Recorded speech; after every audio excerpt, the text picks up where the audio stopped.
All right, thank you guys. Once again, happy Sunday to you. And if you really end up enjoying this video, please feel free to give it a thumbs up by smashing that like button. And if you're new here and you haven't already hit that subscribe button, please feel free to do that right now as well. I'd greatly appreciate it.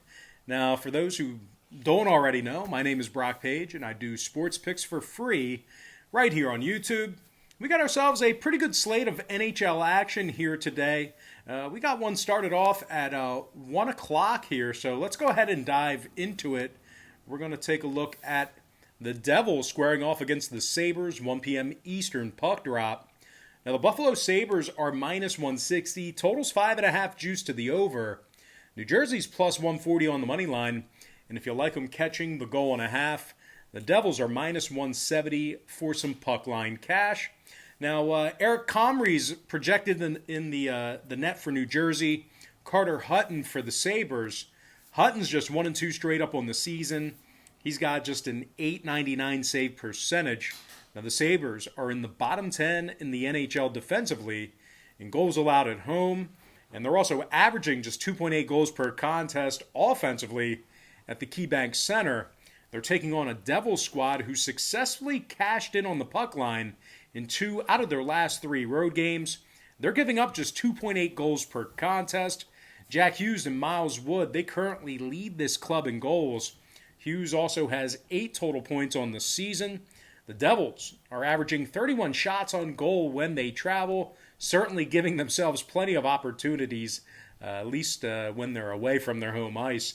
Now, total-wise, 2 out of New Jersey's last 3 contests got over the total of 5.5 goals. 5-1 of the over in their last 6 in Buffalo. Meanwhile, the Sabres saw 3 out of their last 5 get over the line themselves. I'm actually going to lean toward the underdog New Jersey Devils plus $1.40 and the over 5.5. Is that plus $1.40 or plus $1.25? It's either way, they're catching very good plus money. I think it's plus $1.40, but anyway, Devils plus money over 5.5. Next matchup: Stars Hurricanes, 5 p.m. Eastern start time. Now, the Carolina Hurricanes are minus 140 at home. Totals 5.5 juice to the under. And if you like the Stars on the puck line, they're minus 210, catching the 1.5. We got Jake Ottinger projected between the pipes for Dallas, James Reimer for the Canes. But despite an excellent start to the season by Reimer, the Canes are scoring just 2.8 goals a game, and they lost 6 out of their last 10 against Dallas. And speaking of the Stars, they're 4-1 straight up thus far in the season. Top 5 defensively in shots allowed. The Stars are giving up just 2 goals a game and only 24 shots on goal. Joe Pavelski has 5 goals on the season. He's currently the team leader. Meanwhile, John Klingberg has 6 assists on the year himself, along with 8 total points. And now, total-wise, 3 out of Dallas's last 4 stayed under the total of 5.5 goals. Meanwhile, Carolina's 4-1 of the under in their last 5 themselves. I'm going to lean toward yet another underdog. Give me the Dallas Stars plus 120 and the under 5.5. Next matchup, Panthers versus the Red Wings, 5 p.m. East. The Florida Panthers are minus 190, no real surprise there. Total 6. Detroit's plus 165 to win this one outright. Minus $1.55 to keep it within 2 goals. John Bernier possible for the Red Wings. Chris Drieger for the Panthers. Florida's 4-0-1 on the season. 8-1-1 in their last 10 with Detroit. The Panthers are in the top 5 in scoring, and they give up less than 3 goals a game. Now, Patrick Hornquist has scored 4 goals on the season, 6 total points for the right winger. Meanwhile, Anthony Duclair leads the club in assists with 6 of them. He's also a plus 5 when he's on the ice. They're taking on a Detroit squad who's won just 2 of 9 this season. They rank in the bottom 3 in the NHL in scoring. The Red Wings are scoring just 2.2 goals a game at home, and they find themselves in the bottom 5 defensively in goals allowed. Now, total-wise, 5 out of Detroit's last 7 contests stayed under the total of 6 goals. Meanwhile, the Panthers saw 2 out of their last 3 road games stay under the posted total themselves. I'm going to lean toward the Florida Panthers minus 1.5 and the under 6 goals. Next contest, it is going to be Blue Jackets versus the Blackhawks, 7 p.m. Eastern puck drop in the Windy City. The Columbus Blue Jackets are minus 145 on the road here. Numbers 5.5 flat. And if you like the Blackhawks in an upset at home here, they're plus $1.25 to win this one outright. Now, Kevin Lankinen's expected for the Blackhawks, Elvis Merzlikins for the Blue Jackets. Columbus is on a 2-game winning streak, 3-1 straight up in their last 4. They're allowing just 2.7 goals per contest, thanks in most part to the efforts of the netminder, Elvis Merzlikins. 2.94 goals against average thus far, .906 save percentage. Columbus beat Chicago by the final 2-1 just a few nights ago. Now, Oliver Borkstrand has 8 total points on the season, 5 goals, 3 assists for the right winger. Meanwhile, Alexander Teixeira has scored 4 times along with a pair of assists himself. They're taking on a kind of a banged-up Chicago team here who's already got Tays, Nylander, and DeBrincat all on the injury report. Chicago's in the bottom 10 defensively in goals allowed, and they find themselves averaging just 2.5 goals per contest. Now, total-wise, 5 out of Chicago's last 8 games got over the total of 5.5 goals, of course, throwing out their most recent outing with Columbus. Meanwhile, the Blue Jackets saw 2 out of their last 3 get over the 5.5 themselves, of course, throwing out their most recent contest with Chicago. I'm going to go ahead and lean toward the Columbus Blue Jackets minus 145 and the over 5.5 goals. All right, next matchup I have for you, it is going to be Islanders versus the Flyers, 7 p.m. Eastern start time in Philly. The Flyers are minus 120, totals 5.5 juice to the under. Now, the Islanders are catching even money for an outright victory on the road here. And if you like the New York Islanders catching the goal and a half, they're minus 240 on the puck line. Now, when it comes to the goalies in this one, the probables, it looks like we're going to see Ilya Sorokin for the Islanders, Brian Elliott for the Flyers. Now, it looks like Elliott's kind of got the hot hand in the early going here for the Flyers. Over the past, basically season, Carter Hart, he's been the guy, just a talented young goalie. But I'll tell you this much, Elliott, he's got a 197 goals against and a 938 save percentage thus far in the season. The Flyers have won 4 of 5 at home, and they rank in the top 10 in scoring. James Van Riemsdyk scored 5 goals thus far in the season, 4 assists and 9 total points for the left winger. Meanwhile, Jake Voracek leads the club in assists with 8 of them, 10 total points for the veteran right winger. Now, the Flyers have won their last 3 straight. They're taking on an Islanders club who's on a 4-game losing streak themselves, and they rank in the bottom 10 in offensive shots on goal. The Islanders are averaging just 1.8 goals per contest on the road. Now, Ilya Sorokin's also 0-2 in a couple of starts this season, 356 goals against, 875 save percentage. New York's been victorious in just 1 out of their last 6 road games.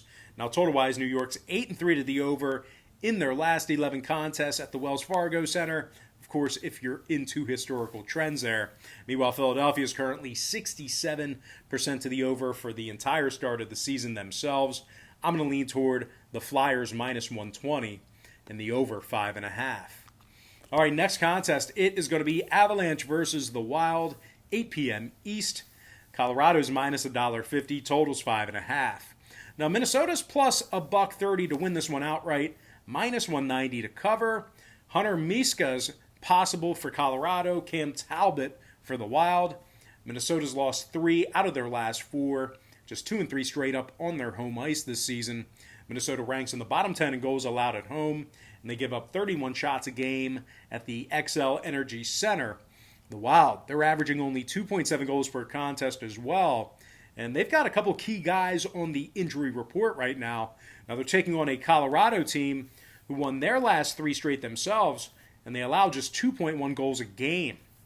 They're also holding their opponents to just 25 shots on goal away from home as well. Mikko Rantanen has 7 goals, 3 assists, 10 points for the Avalanche. Meanwhile, Nate McKinnon and Cale Makar each have 10 assists apiece.